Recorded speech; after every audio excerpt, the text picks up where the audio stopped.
The focus today is on independence. What we mean by independence, excuse me, is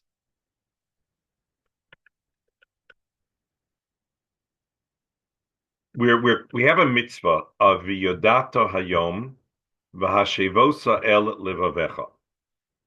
That is a requirement to take what we know and internalize it. Internalize it to the point where it becomes our reality. So if most reality we can test by just encountering it, right? I know that this is a chair because I'm sitting on it. I don't need to believe that it's a chair and then know that I can sit on it because I'm sitting on it. And that's true with most of our reality is confirmed by our experience. That experience can be tested and checked at any time. Meaning, if I find myself unsure whether this chair can tolerate my weight, I can come and either sit on it, take a little bit of a chance when I sit on it, or I can put weight on it and see if it will bear my weight, put a weight that's equivalent to mine. I have a way of testing empirically, and so there isn't really a strong sense of belief system. Now, when it starts to get a little bit more gray, then some people are still on board and some people fall off board. So, for example, whether a vaccine helps or whether a particular cause and effect is true in the world. So that becomes a little bit more blurry. And then you keep on, the effort is to try to bring it over to be like the chair, to try to run tests to the point where you can make a definitive statement about A leading to B. And this becomes very tricky in the whole world of education. A certain intervention in education is that producing, and tests are going to be run and studies, etc., to try to make a causal link where A leads to B. It's very complicated. And invariably, there are people who will challenge the methodology and say that you have not yet established that A leads to B. So we know about things that are easy to prove empirically, such as whether this chair works, things that are more difficult to prove empirically. And then there are things that it would appear as though it's entirely relying on a belief system, such as, for example, the belief that Hashem is the absolute Elokim, Bashamayim mima'al, Vial haaretz mitachat, Ein od. There's nothing else other than Hashem. There is no other reality. There's nothing else that is causal.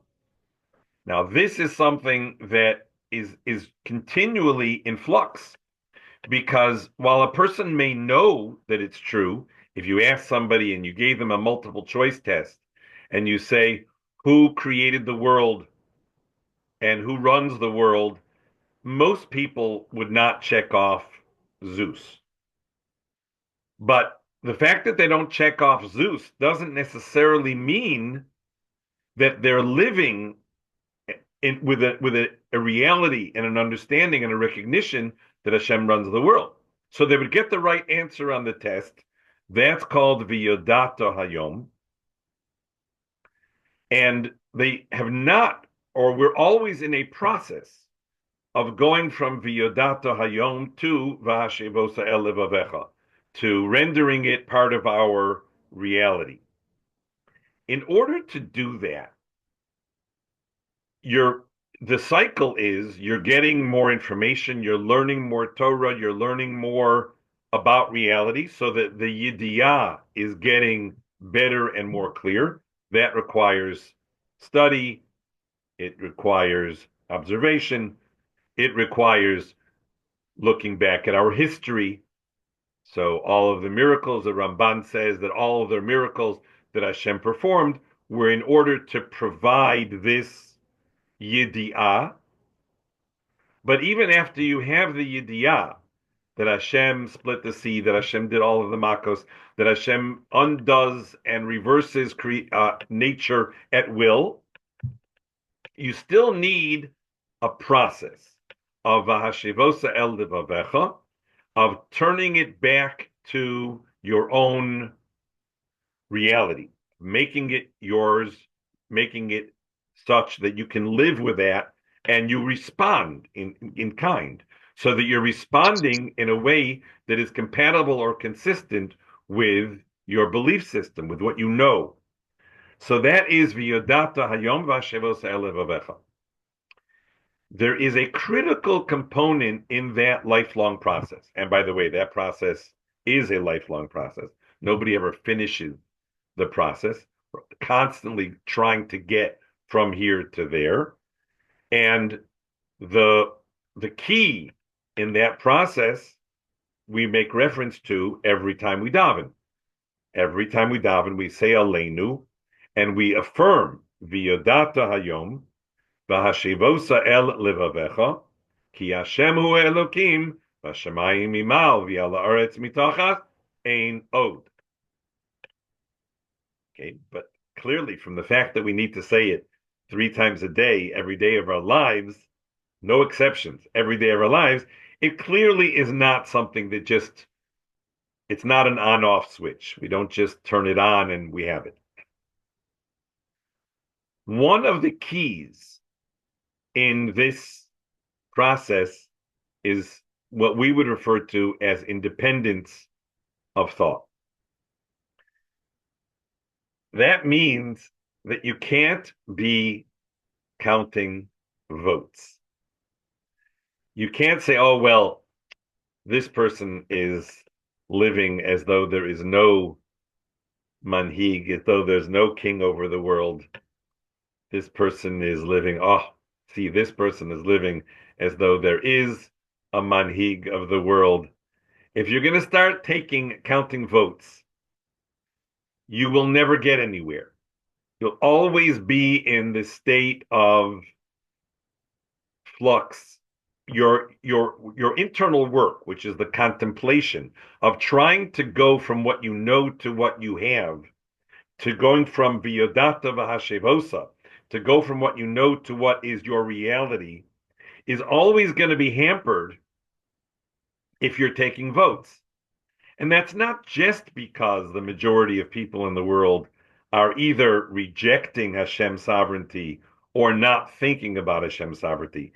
It's not even because of that you're up against a majority.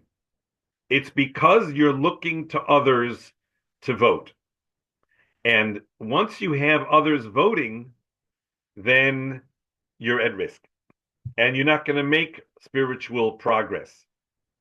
And you're certainly never going to be able to encounter something as complex as the Holocaust with any sort of credible emunah and bitochon if you're reading somebody else's opinion about it. It's not going to happen, because it's a very personal process.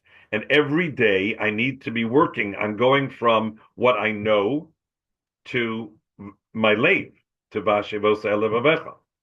So the feature of a Jew is the Ivri. The Ivri is the one we get our genetic, our spiritual genes from Avram Avinu, who had the quality of being an Ivri. And it may seem obvious, but Chazal pointed out that the whole world, he was growing up and living in a pagan world, where the only people who really were still thinking about Hashem were the sons of Shem. it was a world that had lost the plot. And the stories that we're told, that he goes and he breaks idols, and what the story is about is the fact that he had such an independence that he was willing to stand on one side of the river while the rest of the world stood on the other side. And we get that name, Ivri, because of that genetic gift that was passed down from Avram, who we've discussed in the past how it is that he managed to figure it out. Absolutely brilliant calculation of how he figured out that the world must have not only a manhig, but have a manhig who is benevolent in a way that only king could be, that only a father could be. So that he made this calculation, but based on his calculation, he was willing to go into a fiery furnace.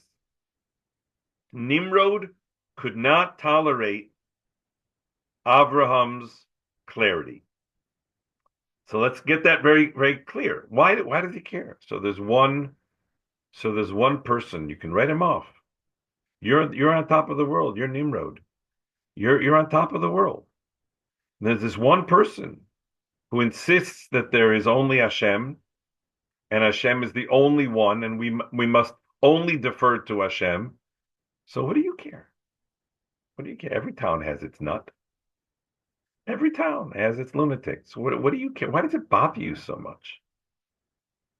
And this has been the story of the Ivri for all time. The story of the Ivri is that because the truth of Hashem's existence and being echad in the way that we understand him to be echad and not bifurcated and not all of the various distortions that have been made on Hashem over the centuries, it resonates. And so if Nimrod can't kill Avraham, there's a problem. And if Jews can't be destroyed, it's a problem.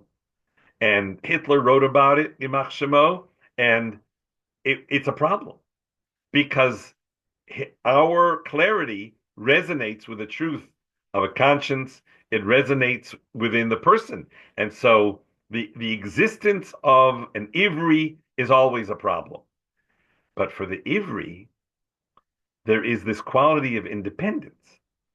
And most people in today's world don't really have independence. They're always reactive. They're always counting votes. And if you're counting votes, you can't make it. You say, what do you mean? Does that mean that everybody has to be bullheaded? And the answer is quite to the contrary. Because we only change our minds when we are convinced, and when we are convinced, we stay convinced unless we are convinced otherwise. The ability and the desire to seek the truth is what allows the person to be convinced that his truth is false or has a flaw in it.